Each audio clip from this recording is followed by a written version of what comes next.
Episode 31, All the Everything Podcast. Tim, what is going on, my man? I am so good. I am so happy to be here again behind the mic with my best friend and my man, Billy Parch, man. Yeah, just really pumped for it. We got a really good episode today. I'm excited to get that out for everybody. But in the meanwhile, anything going on with you today? Dude. Okay, so back during the pandemic, right? Oh yeah. I did what everybody did when you're locked inside. I signed up for TikTok. And at first I was like, okay, I'm just gonna, watch videos. I'm not gonna make any videos, not gonna do anything like that. Yeah. And then, as you get more and more bored, I was like, oh, I made a video. I'm gonna put that I'm not gonna post it or anything, but just started playing around with the videos. And then I decided, okay, I'm gonna start posting some things. And so that got some traction. And I created this page called Disney 365, y'all. Mm-hmm. And so, wanted to be kind of like this Disney content creator. I was going down there quite a bit for work and everything. And so I started filming a lot in the parks, and it started taking off and growing a following and everything.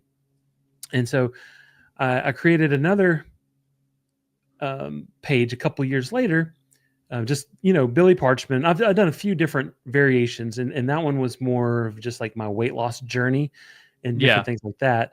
But I've always went back to my Disney 365, y'all, but I wanted to post more than just Disney content. And so I always struggled. I want to kind of change the name, but I don't want to. And so I kind of went back and forth. And then finally I just decided, you know what? I'm going to change it. And so I changed after 5 years. I changed Disney 365, y'all, to all the Billy things, to incorporate. I saw that. I thought that was funny. Just to do I could post my weight loss. I could post Disney. I could post Universal. I can just post podcast stuff. I could post, the whole world of Billy. So I changed the name, but then I was like, I hate that. I don't want to lose my Disney 365, y'all, name because it's special. And so for the last month, I've been just stalking it because it's like, it's not available. It's not available. It's not available. And so finally, after a month, I was able to change just a random old page that I had that I never got on there. So I got my handle back, my Disney 365, y'all, just so I could have it. I didn't want to give it away. And I'm saying all this, TikTok could go away tomorrow. Who knows? But I have my handle. I was really excited about that. I just wanted to share with all of y'all. I like the excitement of it, getting it all back for your name. It's like one of those things I don't really want it, but I don't want you to have it either. Exactly. I put 5 years under that name, That's right. That's right. So yeah, I'm glad you got it back. I'm surprised that you were able to actually. I know. I guess it just had to go through a little time frame there. And oh, really? Okay. Of course, I'm not saying anything. I don't say this story until I officially got it back because I'm not going to give anybody any ideas. So if you know anything about being a sports fan, it's all about the jinx. So right. You can't jinx this. So I'm with you on that. Yep. So it is locked in. It's final. I have it. It's mine. Nice. Yes. So what's been going on with you? Well, my daughter moved home from college and just arrived last night or yesterday morning. I forget when she got here. And so she'll be with us. She's going to be working as an intern with our company this summer. Very cool. That company is Exclusive Travel Partners. You can find us at exclusivetravelpartners.com. Anyhow, so she'll be doing that. But she came home and she's like a real amazing cook because they live in a house together with a bunch of girls and they take turns cooking. And she's learned her cooking skills from me, not from the mama upstairs, but mom would agree that's not her jam. Regardless, it came back and all of a sudden she's like, you want me to make some soft pretzels? And I'm like, oh, we have them in the freezer. Just pop them in. She's like, no, I'm making fresh soft pretzels. What? So like the first couple hours she's home, she's shopping, getting all the stuff, like putting the yeast and letting the dough rise. And she cut them all up and made actual little pretzel bites. And it tastes just like Auntie Anne's. Like smelled like them when they're cooking. So that was fun. Did that give you kind of like the Annie Ann's. Yeah, because she was telling me about it. I'm like, so you can pretzel flip? And she's like, no, I didn't say that. She's like, I'm not a good pretzel former, but I can cut them up and make them pretzel bites. Very cool. Very Yeah. cool. So happy we're home, but also scared about all the food she's gonna make because she's a really good cook and she's gets bored, likes to bake, cook. And I'm here trying to I've cut out my bourbon drinking. I'm not eating sweets. I'm doing all these things, to reset my body and stuff. And here she comes home with some fresh made pretzels, buttery and delicious. Oh man. So to give a shout out to Lauren G. I'm glad she's home for the summer. Is it a short summer? She have because they have weird semesters, don't they? They do, but they actually have a decent summer. She won't go back till towards the end of August. Oh wow, yeah, that's a normal. Very nice, man. I know you're excited to have her home. We're happy to have her home. We got some trips Yeah. planned with her and some fun things. And work, lots of work for her. Good. Get to work. Well, like we said at the beginning, we have a huge episode. So Billy, let's hit him with it. Well, there ain't nothing to it but to do it. Are you ready, my friend? You better believe it. Let's get into all the everything, y'all.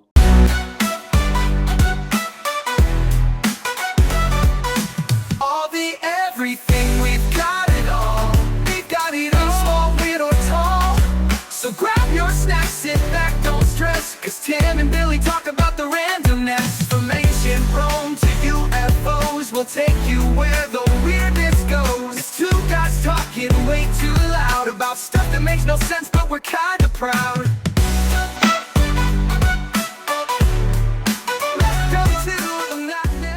Well, welcome back to another amazing episode of All the Everything Podcast. As always, I'm one of your co-hosts, Tim Sawhook, and I'm joined by my man, Billy Parchman, the man you might know from TikTok as Disney 365, y'all, or all the Billy things, or his other 45 aliases that he's made up on TikTok. So he's famous in so many different venues. We can't get them all today. But Billy, welcome to the show. How you feeling today, buddy? Man, I'm feeling good, man. I'm doing all right. How are you, sir?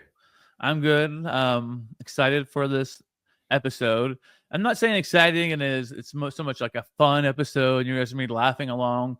It's a deeper episode, but I really like these kind of stories, and some of them have hit home over the years. I've heard them, and I think we should let them know what we're going to talk about today. Yeah. Today's topic, Billy, is what? It's vanished without a trace. And so what we're going to be diving into are some stories of some people that just they're there one day and now they're gone. Like you don't know where. It's a mystery. And so, right. Yeah, we're going to be sharing their stories today. Yeah, that's a great description. And we say it with, I don't know if you really need any kind of warning or anything, but just talk about, scary stuff, things that happen with children, families, things like that. So just to be aware of that if you have any kind of sensitivity to it.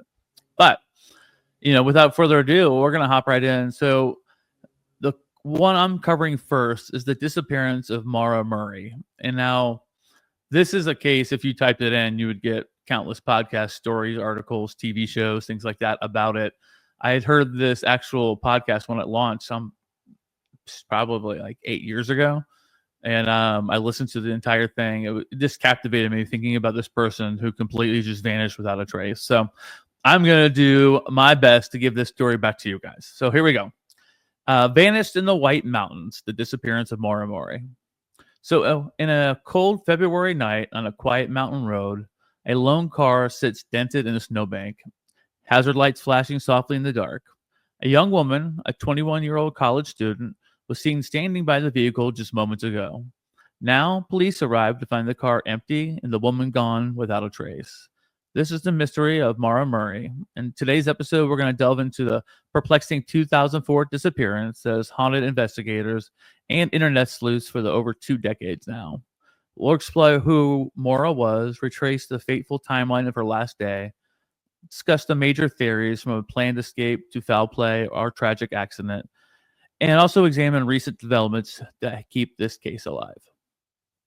Maura Murray's vanishing has been called the first crime mystery of the social media age, sparking endless speculation on blogs and forums. But beyond the online obsession, at its heart is a family longing for answers. So let's begin by understanding Maura's background and what led her to that snowy New Hampshire road on February 9th, 2004. So first up, who was Maura Murray? Maura Murray was no ordinary college student. At the time of her disappearance, she was a 21-year-old nursing student in her junior year at the University of Massachusetts, Amherst.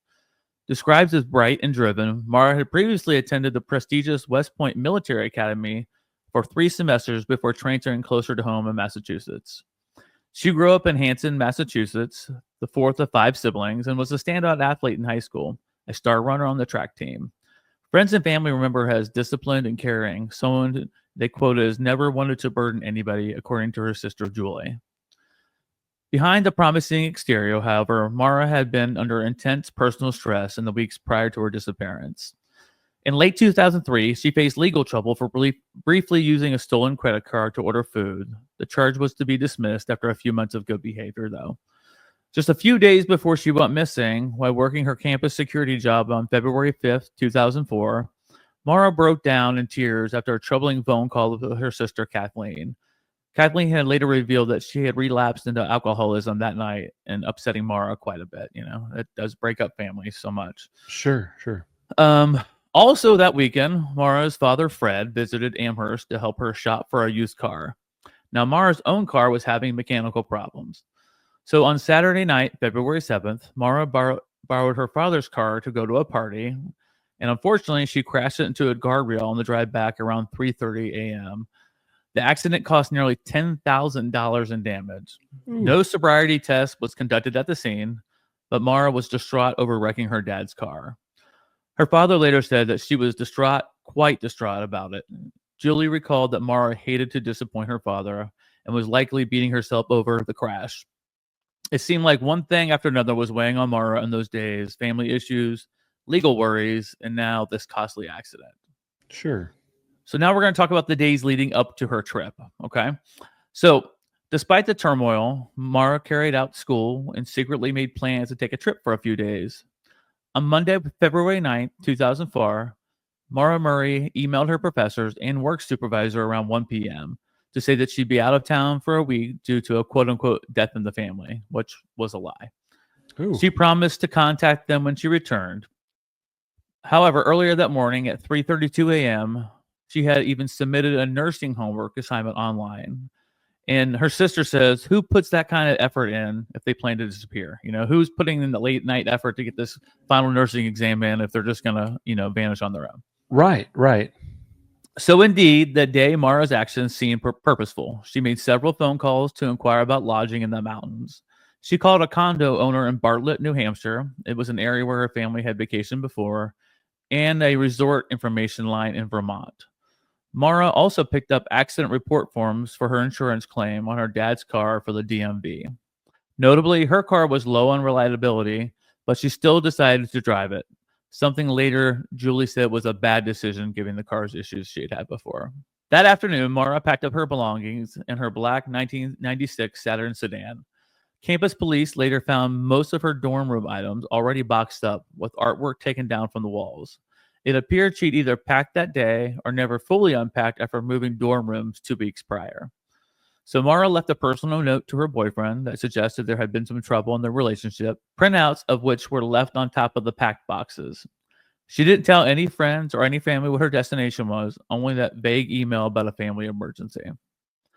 Around 3:40 p.m. on February 9th, Maura was seen on a bank surveillance footage withdrawing $280 from an ATM, alone, no one with her.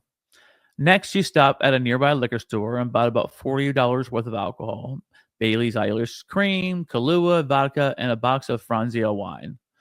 Security cameras show that she was by herself again while making these purchases. These images, the ATM and liquor store footage, are the last confirmed visuals of Maura Murray alive. She then hit the road leaving Amherst somewhere between 4 and 5 p.m., likely heading north via Interstate 91. At 4:37 p.m., she checked her voicemail, which is the final recorded use of her cell phone. So here's the night of February 9th, 2004, the crash.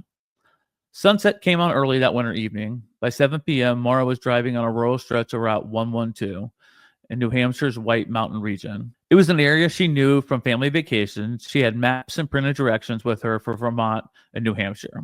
Around 7:27 p.m., a resident of Woodsville, New Hampshire, heard a loud thump outside her house.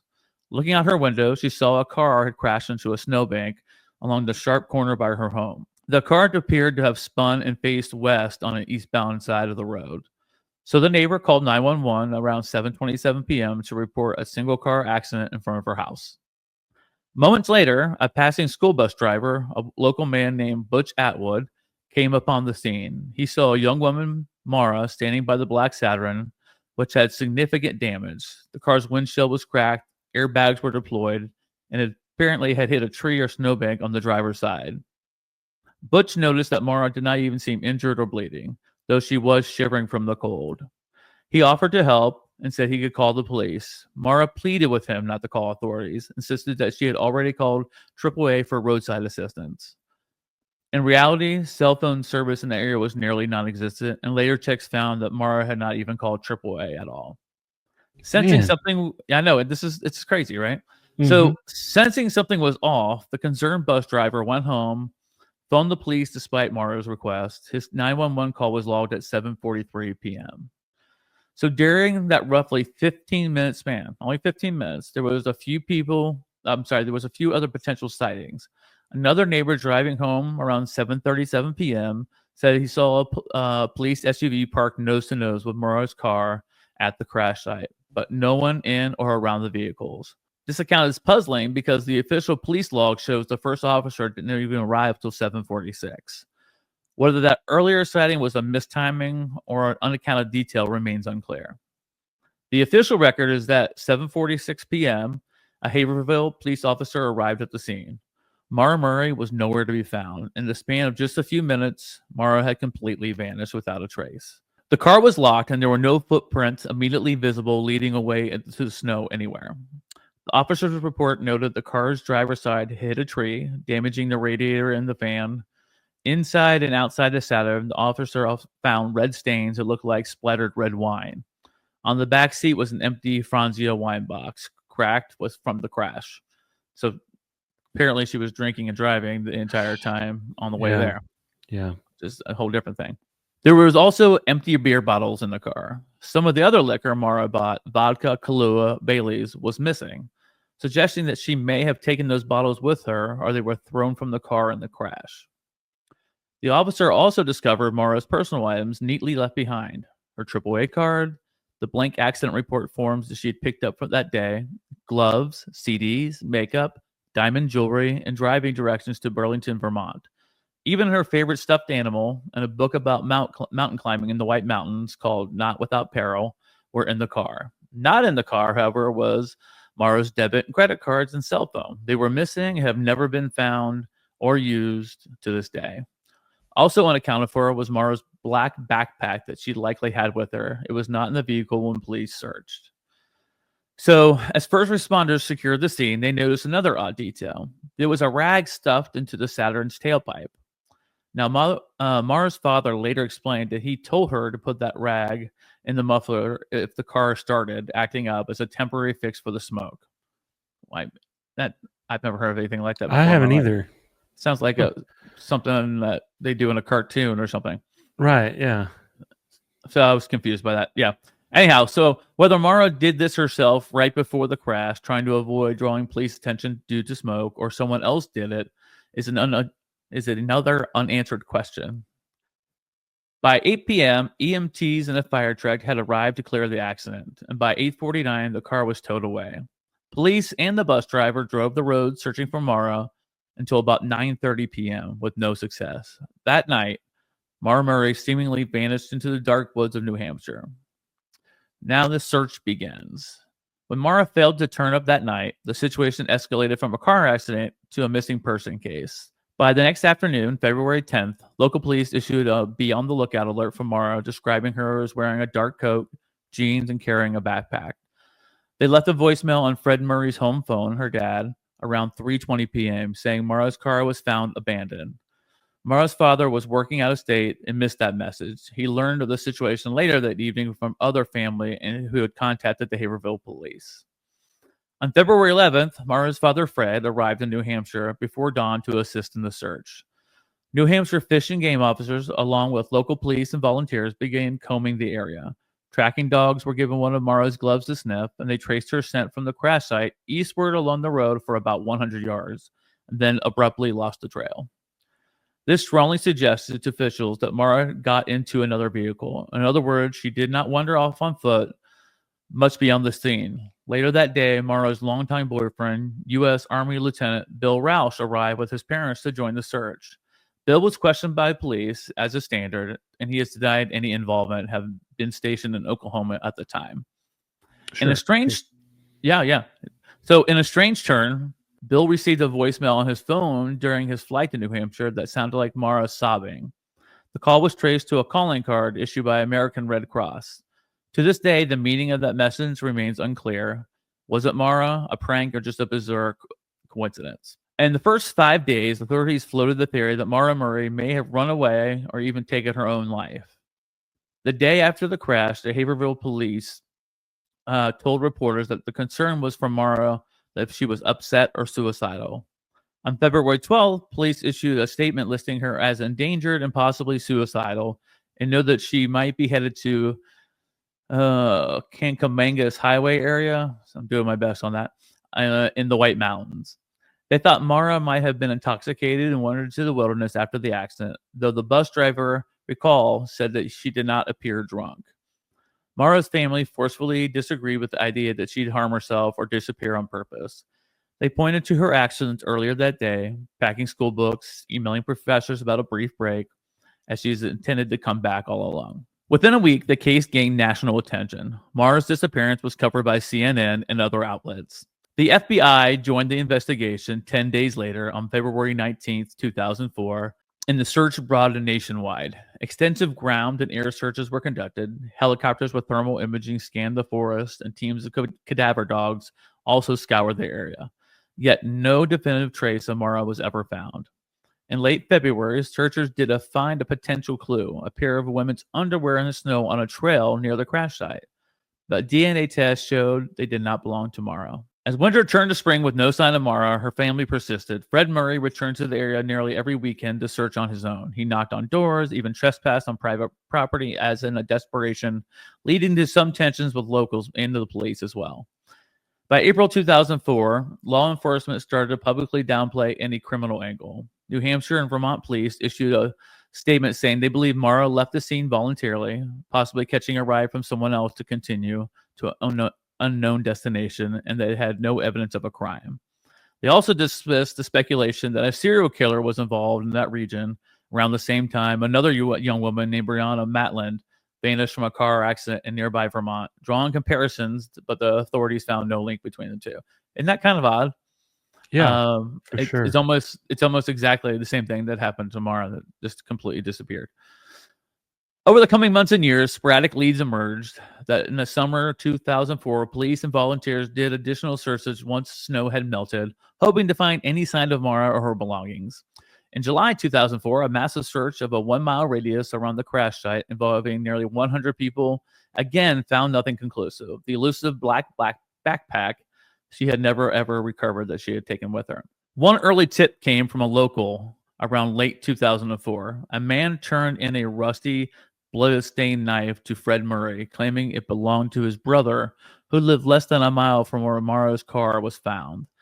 The man, alleged brother, who had a criminal past, acted strangely after Maura's disappearance, and he suspected the knife might have been used on Maura. Fred handed the knife to the police, but no public update on forensic results was given. The brother in question reportedly refused to take a polygraph test about the case, and he even scrapped his car a few days after the knife was given to Fred. Family members of the man later cast doubt, suggesting the story may just have been concocted for reward money. This tip encapsulates much of the Maura Murray mystery, tantalizing leads and the ending in frustrated dead ends. So here are the theories. What could have happened to Maura? More than 21 years later, Maura's fate is still unknown, but several theories have crystallized over time. So we'll explore the three major hypotheses: that she chose to disappear voluntarily, that she met with foul play, or that she died in an accident, likely in the wilderness. Each theory has its own proponents and problems, and the truth may lie in the details, but they have yet to emerge. First is the voluntary disappearance, running away. One possibility is that Maura Murray engineered her own disappearance, seeking to start a new life away from the pressure she'd faced. Supporters of this theory point to her behaviors that look intentional. She packed up her belongings, lied about a family death to take time off, withdrew cash, drove off to a remote area without telling anyone. Perhaps they suggest Maura wanted to escape academic stress, legal troubles, or relationship issues that she began under a new identity. Some have even speculated she might have had help from a tandem driver. This is a big theory that they talk about in the podcast all the time, that there was a second car. There was always a second car trailing her and picked her up and took her somewhere else. That was a big deal during the podcast. Anyhow, following her in a car to pick her up after she abandoned her Saturn. Journalist James Renner, who wrote True Crime Addict about the case, famously proposed that Maura vanished willingly, possibly to avoid a fallout from her credit card fraud incident and the car crash, which would jeopardize her future in her career. He theorized she may have fled to Canada or somewhere else and started over, and for years, Renner tried to back down and track down leads of a new life scenario. However, the voluntary runaway theory has significant challenges. First, Maura's family and close friends insist she would never have put them through the agony of not knowing her fate unless she had no choice. By all accounts, Maura was closely bonded with her father, siblings, and was in regular touch, and even in distress, she was making plans to see her dad soon. Remember those accident forms she had retrieved for him. Secondly, if she had planned a getaway, it's peculiar that she left so many personal items behind in the car. Why bring textbooks if you plan to disappear? Why leave sentimental items like childhood stuffed animal? Also, none of Maura's financial accounts, IDs, or her cell phone have ever been active since that day. For her to survive this long off the grid, she would likely need money or contact someone, yet no trace of that has ever surfaced. Investigators also found no evidence of a secret companion meeting her or following her, though admittedly, if someone picked her up spontaneously, we might not have the evidence of that either. Officially, after a few months, police did consider that Maura may have accepted a ride from someone to continue her journey, but intentionally vanishing without a trace is very difficult. Most who attempt it either resurface or leave digital trails. To date, there's been no credible sighting of Maura since the night she vanished, and law enforcement openly doubts that she is alive out there or unrecognized. The second thing, foul play. Abduction or harm by another. The theory that Maura met with foul play is one embraced by her family and many investigators. In this scenario, Maura left the crash site, either accepting a lift from a passing motorist or perhaps encountering someone along the road, then fell victim to a crime. It could have been a stranger who saw an opportunity, a young woman alone and vulnerable on a dark road. Retired Police Lieutenant John Healy, who worked on the case, said he believes Maura was a victim of a crime of opportunity, essentially. She got into the wrong car. 1 minute she's there, 10 minutes later she's not. The area around Route 112 is rural, but not completely desolate. Someone with ill intent could have come upon Maura after the crash, posing as a helpful passerby. Maura, trusting and likely desperate for a ride, may have accepted help and then been attacked. As her brother Curtis later said, I think Maura was taken. I think she got into the car with the wrong person and nothing good came from that. Her brother Fred Jr. added that Maura was very trusting, naive in certain situations, probably looking for help, and she got in with the wrong person. All of Maura's siblings and her father have come to suspect she encountered a predator that night. There are a few tantalizing clues to lend some weight to the foul play theory. Recall the rag in the tailpipe and the apparent lack of footprints. If someone had been following her, perhaps someone she knew or arranged to meet, they may have picked her up quickly. There was also the report that a suspicious person in a white van/Jeep was seen about 7 miles from the crash around the same time, fleeing when police approached. A broken Chrysler auto part was later found in Maura's Saturn, and a white scuff mark on her rear bumper, suggesting her car may have been nudged or in a minor collision with the Jeep. Maura's sister, Julie, uncovered those details with an accident reconstruction expert. Casting doubt on the official, she hit a tree story. The damage wasn't consistent with only hitting trees or snowbanks. This raises the possibility that another vehicle was involved in the accident or its aftermath. Could someone have accidentally bumped Maura's car, causing her to skid out, spilling her wine, apparently, and then stopped and harmed her? It's speculative at best, but not impossible. Another local lead revolved around that nearby house about a mile from the crash site, the A-frame house. As we mentioned, a man in that area was implicated by his own brother, who gave Fred Murray that rusty knife that was covered in blood. Julie, her sister, said, the fact that her body has never been found leads me to believe that she took a ride with someone from the scene of the crash and was met with foul play. Law enforcement also treats Maura's case as an open and active criminal investigation classified as suspicious missing person case. The third one is accidental death. This is a quick and simple one, is that they think that along the accident she left to try to go up into the woods and ended up dying from exposure by animals, suicide, something.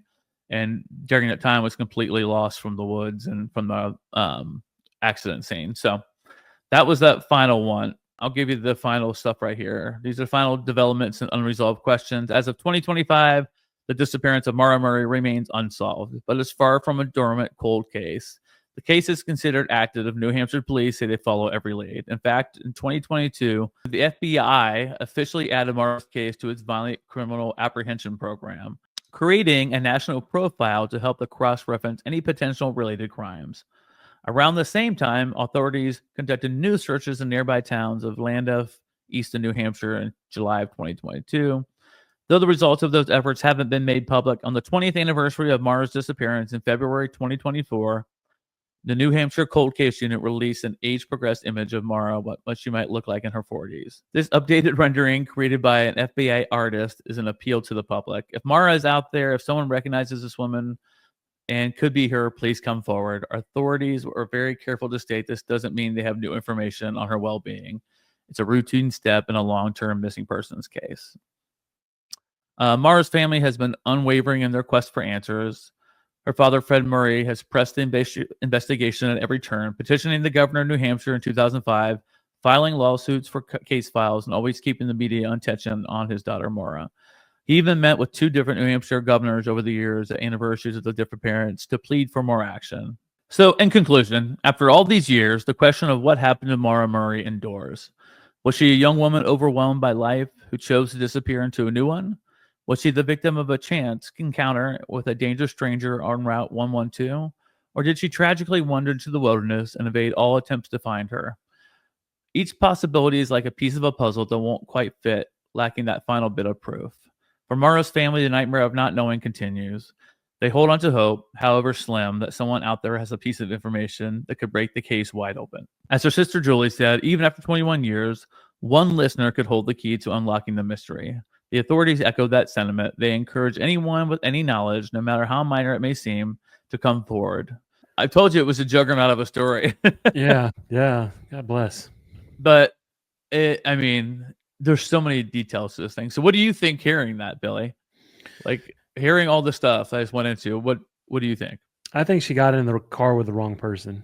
This is a case that it's always just hung on there for me for some reason about how crazy that was with the missing and how everything happened. So, yeah, this was the one case that I guess, inspired you to come up with this idea for this episode. You said, I have this one case that spoke to me over the years, and that's why we're doing it. So, yeah.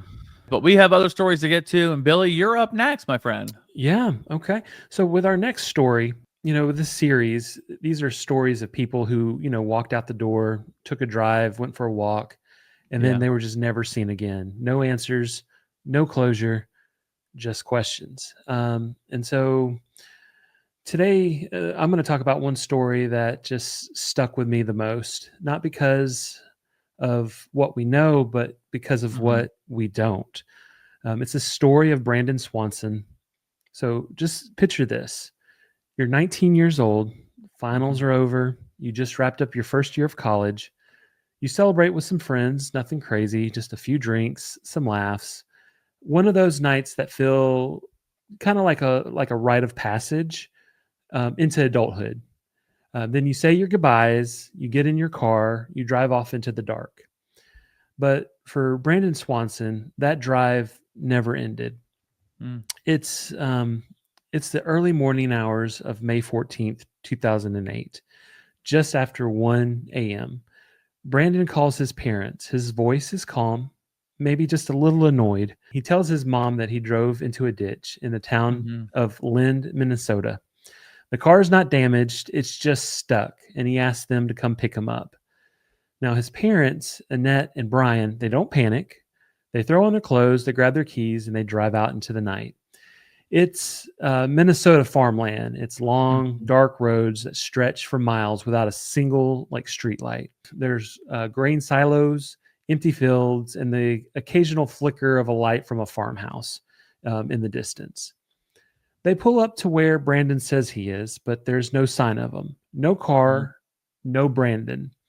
They call him back. He answers. He says, I can see the lights of Lynn. I'm just going to walk towards the town. You'll see me soon. They keep on talking for nearly 47 minutes. Brandon is on the phone with his dad, narrating where he's at, and they just never can connect.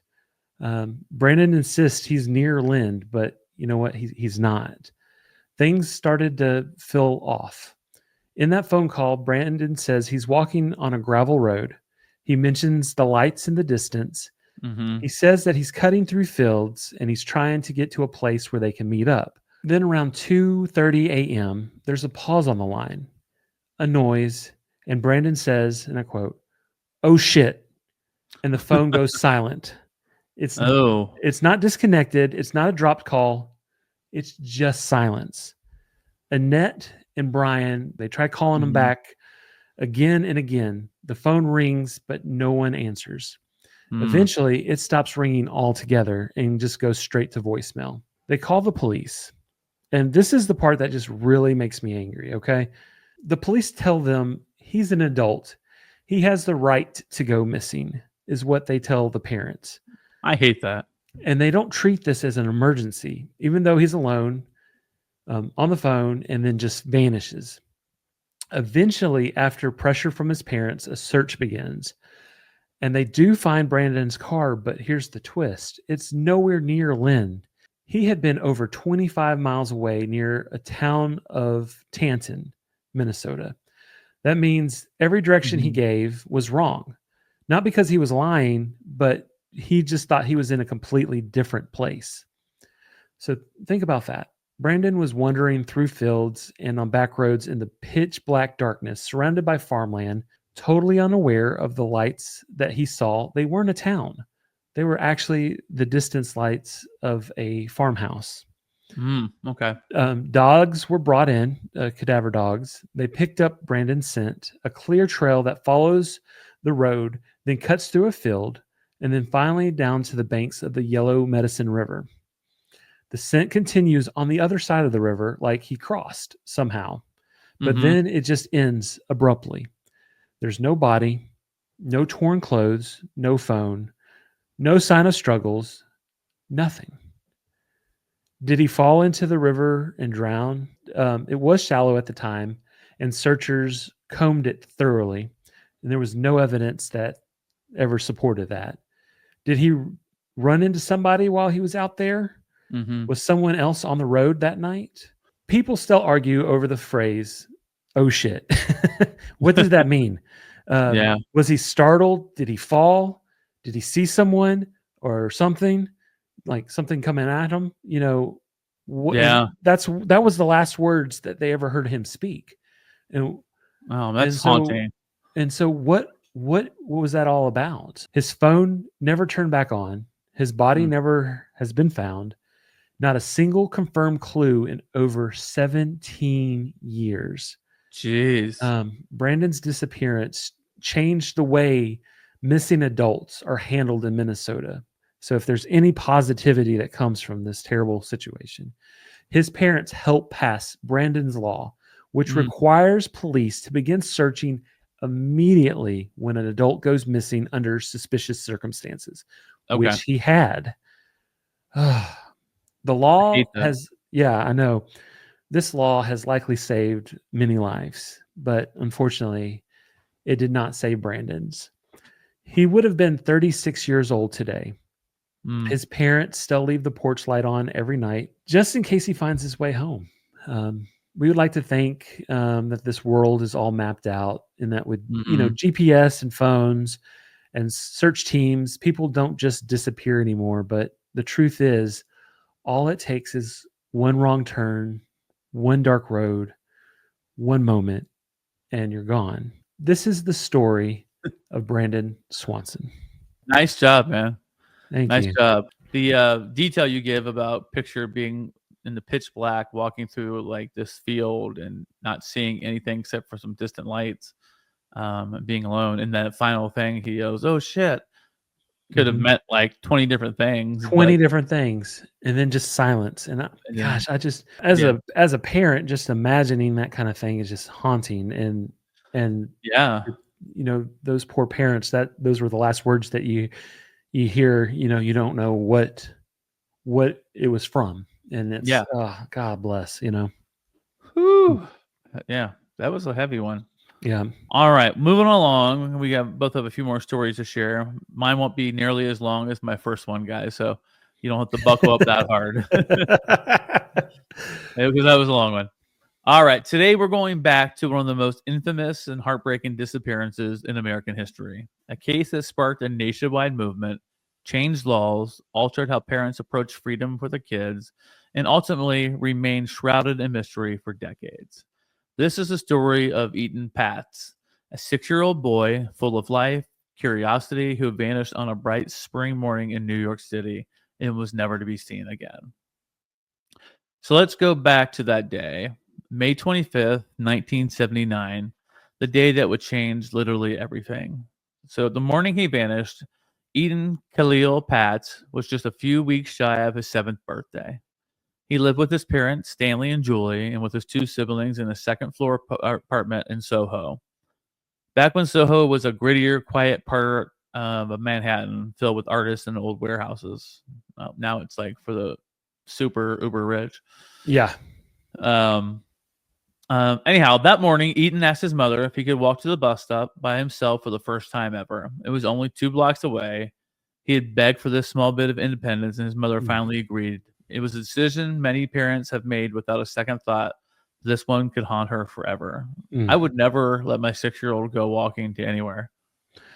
In It's- these days, Yeah, and these days, like back when we were children, you know, and we didn't have cell phones or anything like that, we were all over the neighborhood. My parents were- didn't know where I was. I yeah. would not let my daughters go across the street without me knowing where they were the entire time. It's just a Oh, different time. It's crazy. It is crazy. So you have to think back. It was like on the cusp of ending the 70s into the Yeah, 80s. it's a whole different era. I mean, you didn't think twice about it back then. No, I didn't think twice about it. Like you said, your parents didn't know if you were alive or dead until you rolled in around dinner time. But yeah. Anyhow, Etan left the apartment around 8 a.m. wearing a black East Asian style cap, a blue corduroy jacket, and his favorite elephant pattern backpack. He carried $1 to buy a soda at the corner bodega after school, and he was never seen again. The immediate panic. When Etan didn't come home that afternoon, panic set in immediately. Julie called the school first, only to be told that Etan had never made it there. By that evening, dozens of police officers were combing the streets of Soho. The neighborhood mobilized quickly. Flyers were posted. Stanley Patz, a professional photographer, used his skill to create one of the most iconic missing child images in history. Etan's face, bright-eyed, blonde, and beaming, became a symbol. Helicopters hovered, dogs were brought in, basements and alleyways were searched, nothing. No clues, no signs of struggle, no witnesses who could say definitely what happened to Etan that 2-block walk to the bus stop. It was simply that he had vanished into thin air. So the search turns national. In the days that followed, the search became national news. This was the pre-Amber Alert era, pre-24-hour cable news, but Etan's case captured the nation's attention. America was transfixed by this image of a little boy who could have been anybody's son. As the weeks passed with no answers, Stanley and Julie Patz became tireless advocates for their son and for missing children everywhere. They were not the only grieving parents. They became warriors. Stanley refused to declare Etan legally dead for decades. His photos of Etan, sometimes smiling, sometimes pensive, were plastered across newspapers, bulletin boards, and eventually, in a new iconic decision, milk cartons. Etan Patz became one of the very first kids ever to appear on the side of a milk carton. You remember all those growing up? I do. They had them at school. You have them at home. There was always a missing kid on those. And I think he was the first that started that trend. It's a horrible trend to be part of. Wow. Yeah. So Etan Patz became one of the first ones to ever appear on the side of a milk carton. An initiative launched in the early 1980s to help bring national awareness to missing kids.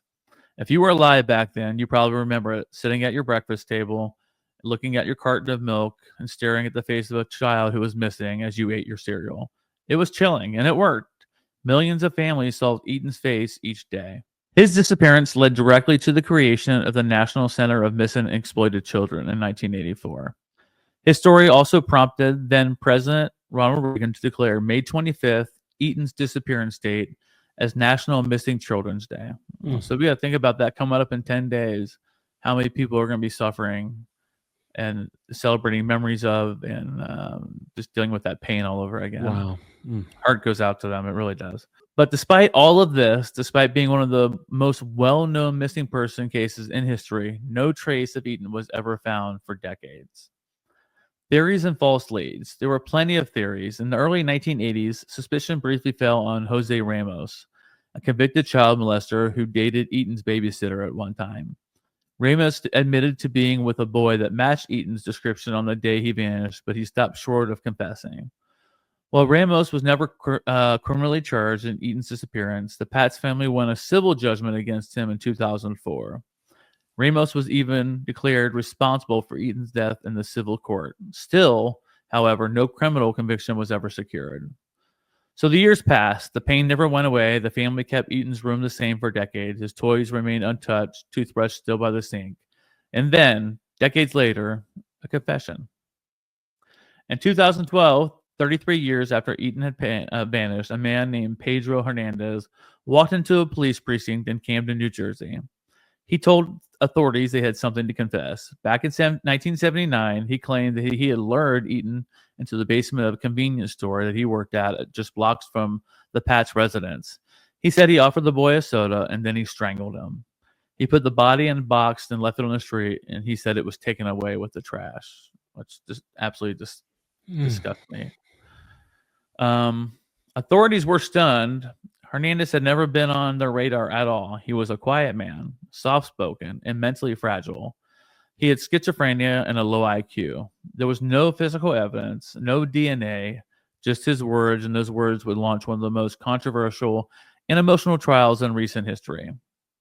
The first trial in 2015 ended in a hung jury. One jury believed that Hernandez's confession had been coerced or wasn't reliable given his mental health history, which I kind of believe the same thing after hearing that. Yeah, I do too. But the Patz family, who had waited more than 35 years for any kind of resolution, refused to give up. Second trial began in 2016. This time, prosecutors leaned heavily on the confession, testimony for Hernandez's family members, and a chilling video of the detailed statement to police. February of 2017, Pedro Hernandez was found guilty of kidnapping and murder. He was sentenced to 25 years to life in prison. Still, there were critics. Some questioned whether Hernandez truly did it. Could someone with his mental limitations have evaded detection for this long? Was it a false confession? Did investigators focus on the wrong man after years of frustration? Those questions linger even today. And here's the legacy of Etan Patz. What cannot be debated is the profound legacy he left behind. His case changed how missing children cases are handled to this day. It sparked reforms in law enforcement coordination. It brought national attention to child safety. And it made stranger abduction, a previously taboo or rare topic, part of the national conversation. Yeah. Etan became every child. His name, his face, his story are etched into the American psyche. Even the block where he disappeared has changed. A mural painted in his honor still remains nearby, a silent, heartbreaking reminder of a little boy who never made it to the bus stop. So Etan Patz was 6 years old. He loved animals, dreaming of being an astronaut. He had his whole life ahead of him, and in the space of just a few minutes, it was all gone. That's the story of Etan Patz. So yeah, freaking sad. But just like that. And growing up in the 80s like we did, that could have been any of us. I mean, because like Billy was saying, nobody could track where we were, what we were doing, and we were stupid, so we would have done anything and put ourselves in a horrible spot. So like they said, this boy could be any boy. And absolutely. But I thought his story was really amazing in the terms that it was the thing that started the whole database of missing exploited children. It started the milk carton campaign that went out to every school and home showing missing children, getting their eyes in front of millions of people. I didn't look into the stats of how the milk carton thing worked out, if people were found, not found. I'll have to look that up and find out and get back to you on that one. Yeah, I don't know. Like Walmart has their bulletin board that they put up the pictures of all the missing kids. Have you seen those before? Like when you first Yeah. walk in? No, if they're there, I've missed them. I've never Yeah, seen that before.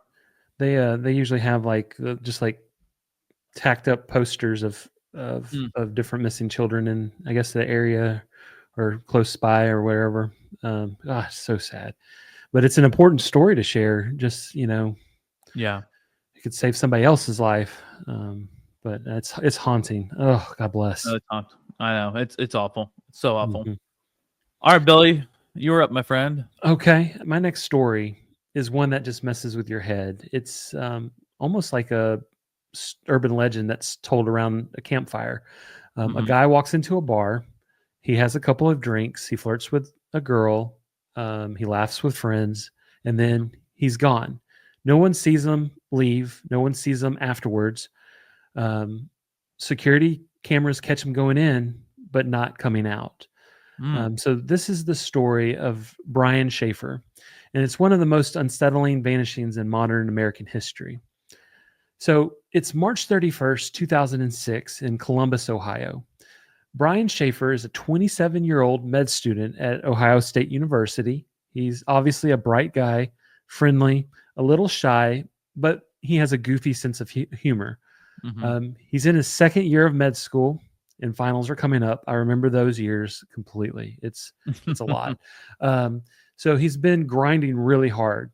But on this Friday night, it's a break from all of that. Brian and his buddy Clint they head out to a campus bar.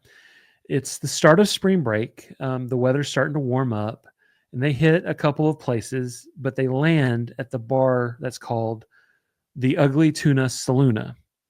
Now, remember that name. Yeah, I don't think you're going to forget it. No, I don't think so. The Ugly Tuna is a second-story bar in the South Campus Gateway area. Mhm. It's there's only one main entrance. It's a single escalator that leads up, and there's cameras aimed right at it. It's a place where you see who's coming and you see who's going.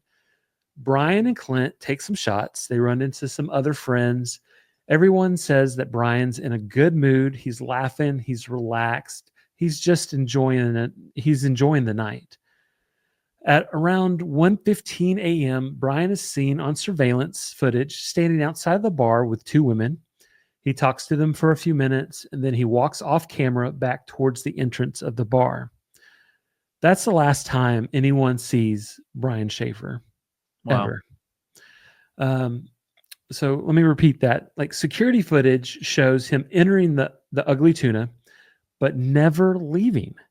Not by the front, not by the escalator, not through any known back door. Now, this isn't Okay. some kind of grainy 1990s era camera footage, right? This was in 2006, and so the bar had very clear surveillance footage, and they had all the angles covered. Everyone who came in that night was accounted for, except for Brian. He walks in, and then he's just gone. Wow. At 2 a.m., the bar closes.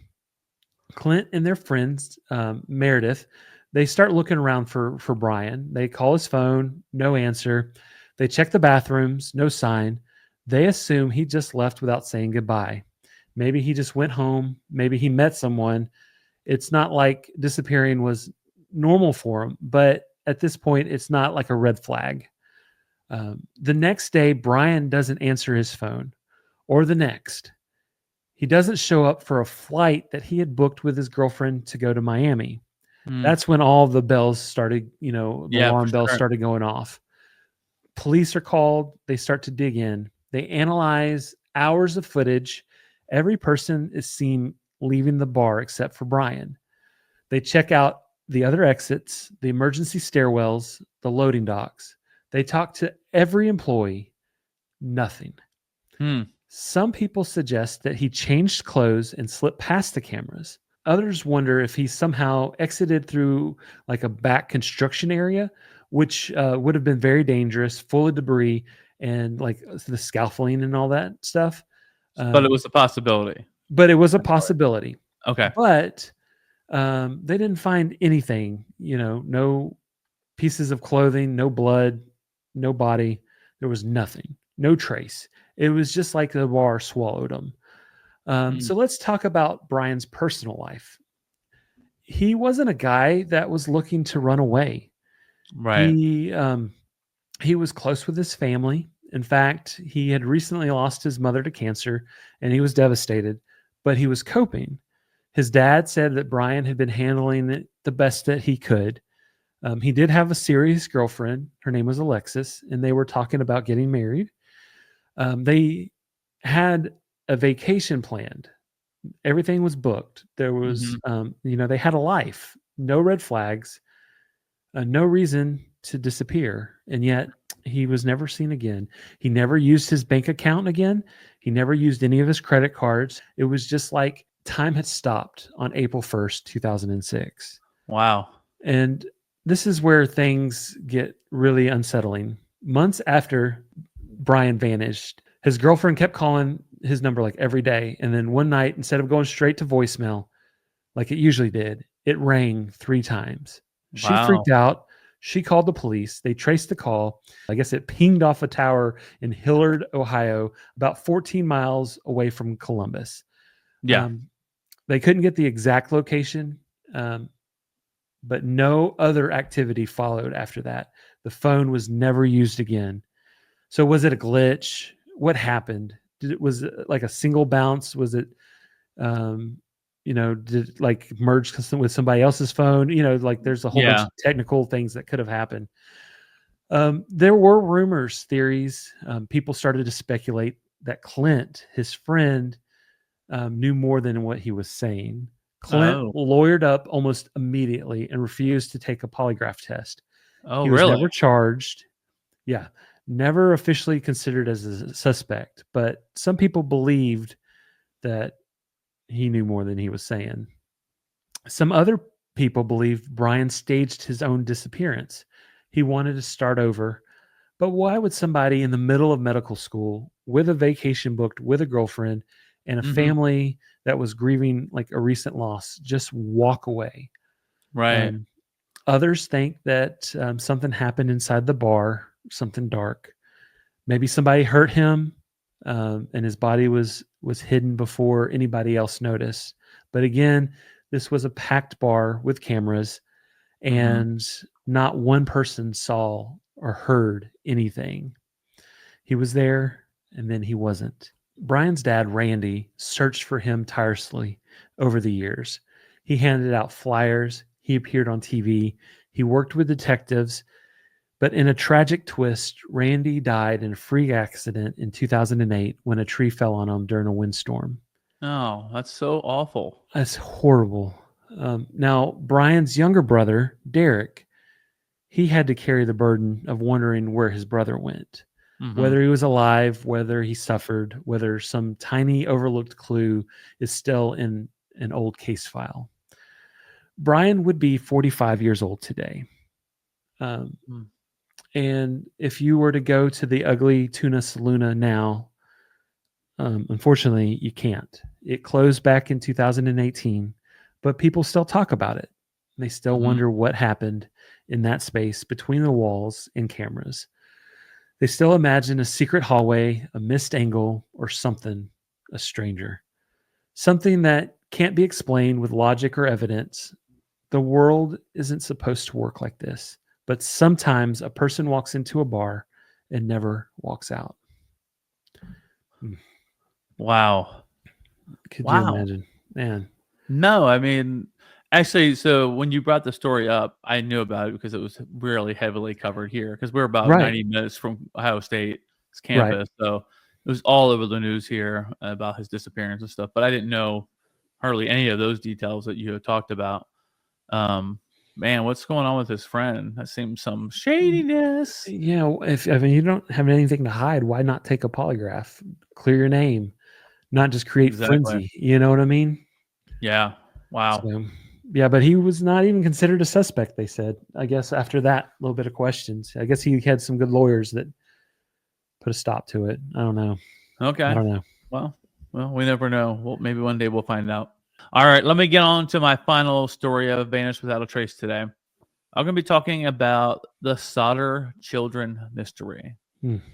So on Christmas Eve, 1945, in the quiet hills of Fayetteville, West Virginia, tragedy struck the Sodder family. A fire engulfed their home, and when the smoke cleared, 5 of the 10 children were gone. No bodies, no remains, no answers, just a haunting question that lasted nearly 80 years. So what happened to the Sodder children? Part 1, who were the Sodders? So the Sodder family was, by all accounts, your classic, hardworking American immigrant family. George Sodder, originally Giorgio Soddu, had immigrated from Sardinia, Italy, and eventually settled in Fayetteville, West Virginia. He built a comfortable life as a successful trucking business owner. He and his wife, Jeannie, had 10 children. I mean, that's a lot of kids. Wow. But yeah, that was back in 1945, and there was Yeah. nothing to do but have sex and have kids. So that wasn't me. That's in the research, just so you know. Anyhow, they had 10 children, and they lived in a 2-story timber framed house. So the Sodders were respected in the area, but not without controversy, because especially of George, who was known for vocal political opinions, particularly against Italian dictator Benito Mussolini. Some speculated this created enemies. So by Christmas Eve, 1945, the 5 children were still living at home. Maurice, 14, Martha, 12, Louis, 9, Jenny Jr., 8, and Betty, 5. They were excited for Christmas. The older kids had been allowed to stay up late playing with toys. Jenny, the mother, went to bed around midnight, and George and the 2 older sons were already asleep. Then, disaster. So part 2, the fire. At around 1 a.m., Jenny was awakened by the phone ringing. A strange woman asked for someone Jenny didn't know, laughed oddly, and then hung up. Confused, Jenny noticed lights still on and doors unlocked. She returned to bed. Just 5 minutes later, the fire broke out. The family scrambled. George and Jenny escaped with 4 of their children, Marion, 17, Sylvia, 2, and John, 23, and George Jr., 16. But the other 5 kids, Maurice, Martha, Louis, Jenny Jr., and Betty, were believed to be trapped upstairs. George attempted everything to save them. He broke a window, slicing open his arm. He tried to climb the house, but the ladder was missing. He attempted to use his coal trucks to reach the window, but both mysteriously wouldn't start. Water barrels outside were frozen solid, so he had no water. In less than 45 minutes, the house collapsed into ashes. So we go into part 3. Where are the bodies? Firefighters didn't arrive until 8 a.m. Do you remember what time the fire started? Yeah. Started around 1 a.m. Yeah. Okay. Firefighters didn't even arrive till 8 a.m. 7 hours later. The fire chief, F.J. Morris, cited lack of manpower as the cause for a delay. That dude was doing something shady. That's why he didn't show up. That's what I think of him. Mm-hmm. Anyhow, when they sifted through the ashes, no remains of the 5 children were found. Officials initially said the fire had cremated their bodies, but forensic experts later challenged that claim. House fires, especially ones that short in duration, do not reach the temperatures required to completely destroy bones. The local coroner's jury ruled that the cause was faulty wiring, but George had recently had the wire inspected and approved with no problems. The Sodders refused to believe their children had died in the fire. And this leads to part 4, the theories and clues. So from here, the mystery deepens with a string of bizarre clues, possible sightings that have kept the case alive for nearly 8 decades. Number 1, there was no odor of burning flesh or bone. Jenny tested this theory by burning animal bones in their stove, and bones always remained. A local crematorium confirmed bones wouldn't be destroyed in that type of fire. 2, the missing ladder. The ladder that was always kept beside the house was found later in a ditch 75 feet away. Yep. What's going on with that? Mm-hmm. Number 3, tampered vehicle. George's trucks, vital to his rescue attempt, had been working earlier that day without problem, but suddenly neither would start that night. Number 4, the strange, crazy phone call. That mysterious Christmas Eve caller, never identified. Some suspect it was a decoy or distraction. From what? Who knows? Number 5, the delayed response. The fire department took 7 flipping hours to respond. What in the world? The fire chief claimed he couldn't drive the fire truck alone and had to wait for others. Again, this fire chief is shady as Yeah. all get out. Mm-hmm. Number 6, sightings. A woman claims she saw the children peering from a car window as the house burned. Another said she saw them at a Charleston hotel days later, accompanied by 2 strange men and women of Italian appearance. Years later, a photo mailed to Jenny allegedly showed a man in his 30s believed to be Louis Sodder with a note. Louis Sodder, I love Brother Frankie, little boys, A90132 or 35, which made no sense. So the man was never located in the story. The note that came was pretty much gibberish, and no one had any idea what was happening.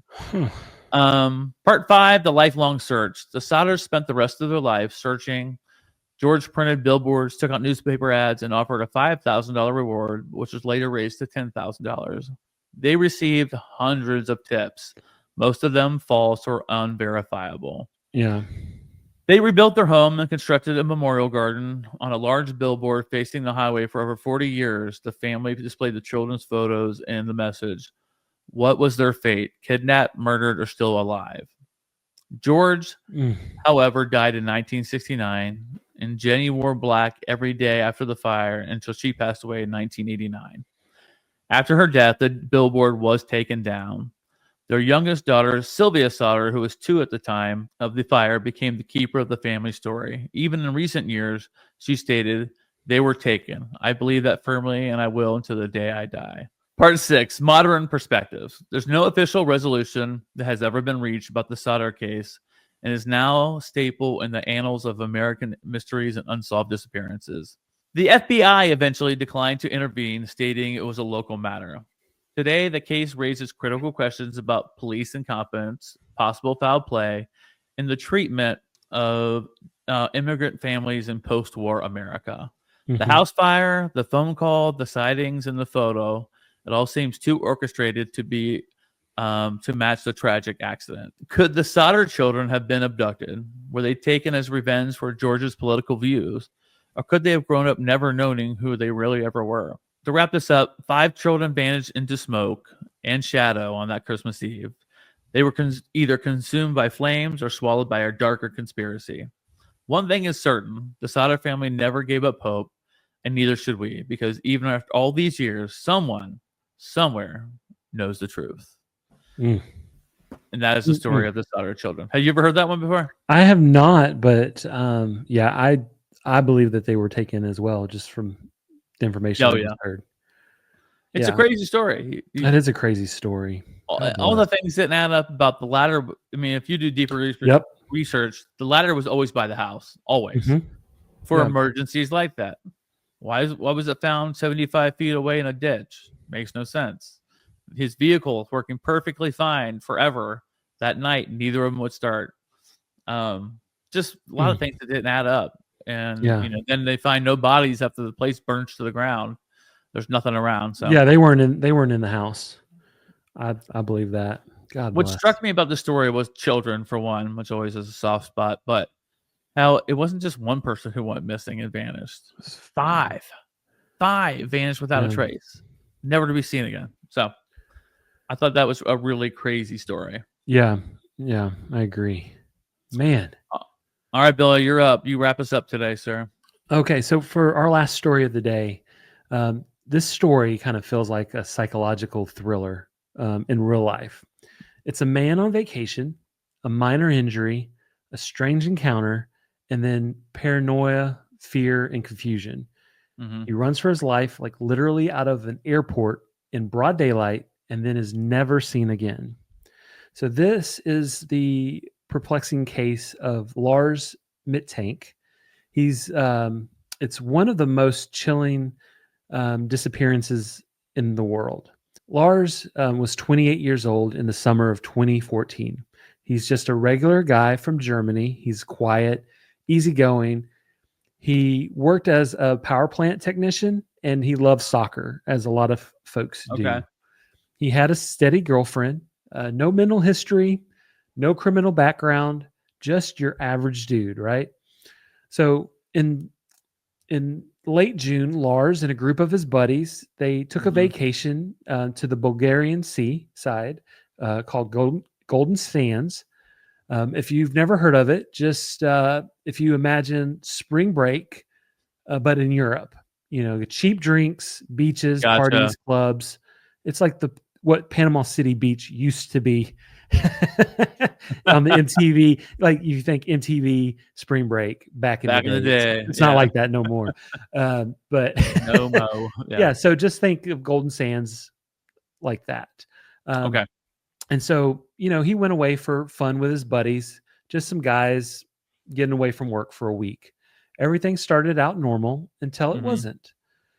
On the fourth night, Lars got into a fight over allegedly a soccer rivalry. Reports kind of vary. Some say he got in a fight with some other German tourist, but some others say it was a locals. So they don't really know. But we do know that he did get into a fight and he got punched in the ear hard enough to rupture his eardrum.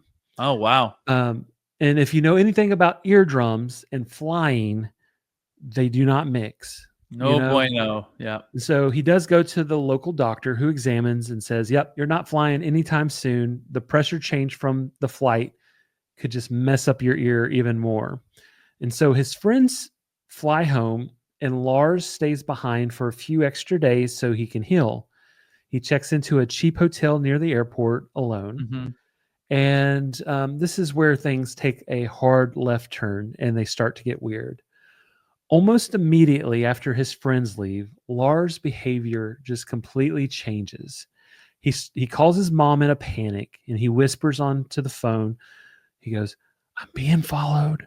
I don't feel safe. People are trying to kill me." He tells her to cancel all of his credit cards. He sends her weird text messages. And at one point, he reportedly hides in the hotel elevator, and then he hides behind a bush, and then he just disappears for hours in the night. So Gosh. he's paranoid. He finally returns to the hotel, and he tells the staff that 4 men are after him, and he says that he needs to get out like right now. But there's Oh. no evidence that anyone was following him. Now, on July 8th, Lars checks out of the hotel and he heads back to the airport. He's supposed to catch a flight back home to Germany. He makes it all the way to the airport. He walks in, he's calm. He has his bags in his hand. He even stops by the airport doctor just to get one final check about his ear before boarding. Hmm. But once he goes into the medical office, something happens. The doctor says Lars seemed very nervous. He was very on edge. And while they were talking, a construction worker walks into the room, just another guy working in the building. And Mhm. Lars completely freaks out. He mutters something like, "I don't want to die here." Then he grabs his bag. He sprints out the doctor's office. He runs to the airport and then out the doors. Security Oh my camera gosh. catches all of this. So he runs outside of the terminal in a full sprint. He ditches his bags, his passport, his wallet, his phone, everything. He throws it down and then he jumps over a fence. He cuts through a field and he disappears into the woods. And that is it. That was the last time anyone saw Lars Mittank. Wow. Yeah, right. Could you just imagine? Oh my No. goodness gracious. So search teams comb the area for days. They have helicopters, dogs, drones, nothing, not a single trace. His family still maintains hope, but there's been no verified sighting since 2014. Wow. So what happened? Was he being followed? Did he stumble into something that he wasn't supposed to see? Mhm. Drugs, a crime, or something darker? Or was Yeah. this like a sudden mental break, like paranoia induced by trauma, dehydration, or even the antibiotic that he was prescribed, which some of the side effects have been known to cause like hallucinations and psychosis. And so Wow. was it the medicine that he was on? Some people believe that he ran into the woods, he got lost, or he died from exposure. But others think that he escaped, he ran, he hitched a ride, and now lives off grid. In fact, Lars has become some sort of like urban legend in the area and all over Mhm. Europe. People claim to have seen him in homeless communities in Poland or in different mountain ranges in Europe or even as far away as Canada, but nothing has ever been confirmed.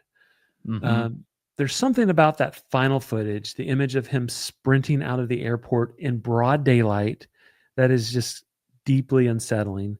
Yeah. It's like, it's not like he just slipped away in the shadows. He ran into the open. And from what? Was it from something or someone? We just don't know.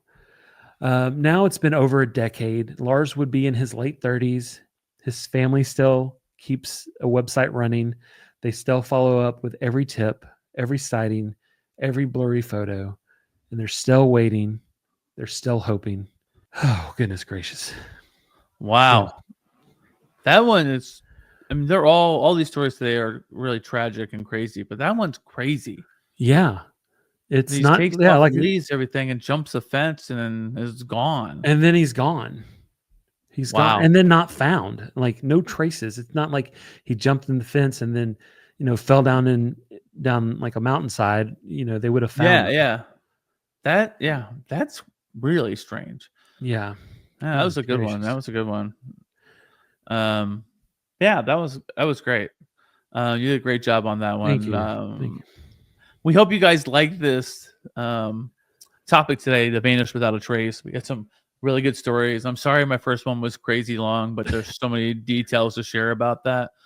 And still so many more I didn't even go into. And again, we hope you like the stories today. We had I don't want to say fun because these stories aren't fun. Right. They're tragic and stuff, but we had fun coming up with this topic and doing this. We know how much we like to hear these cases and try to celebrate people's lives, even though we didn't know them, and kind of honor them by telling their story again and again. So that's what we did here today. But and it's really important to share those stories. Maybe it can help somebody else. You never know. Yeah, absolutely. Well, Bill, you did a great job today, Thank you, sir. I want to say thank you to all of our amazing listeners and downloaders out there. We appreciate you guys so much, and we can't wait to be with you again next time for another amazing episode of All the Everything Podcast. Have a great day and have a great week, everybody. Bye, y'all.